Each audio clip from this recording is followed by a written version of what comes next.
তাইওয়ানে নতুন প্রেসিডেন্ট হিসেবে শপথ নিয়েছেন লাই চিংতে। দ্বীপ দেশটির উপর চীনের ক্রমবর্ধমান সামরিক চাপের মধ্যে শপথ নিলেন তিনি। গত ২০ মে শপথ নেওয়ার সময় তোপধ্বনির মাধ্যমে তাকে বরণ করে নেওয়া হয়।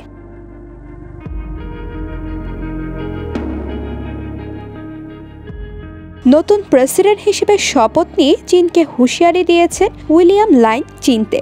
তিনি বলেন, যুদ্ধের ভীতি থেকে বিশ্বের মুক্তি নিশ্চিত করতে তাইওয়ানকে হুমকি দেওয়া বন্ধ করতে হবে চীনকে।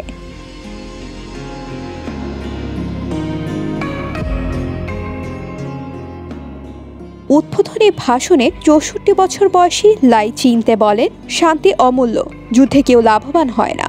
তাইওয়ানে ক্রমাগত আগ্রাসনের হুমকি দিয়ে আসা চীনকে তাই তাইওয়ানি গণতন্ত্রকে শ্রদ্ধা করা এবং সংঘাতের পরিবর্তে আলোচনার পথ বেছে নেওয়ার আহ্বান জানান তিনি।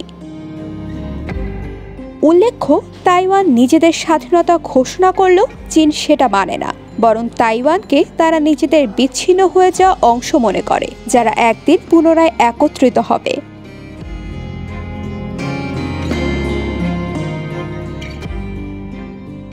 এজন্য প্রয়োজনে বল প্রয়োগের হুমকি দিয়েও রেখেছে চীন। কিন্তু তাইওয়ানের বাসিন্দারা চীনের প্রভাবলয় নয়, বরং নিজেদের স্বাধীনতা চান।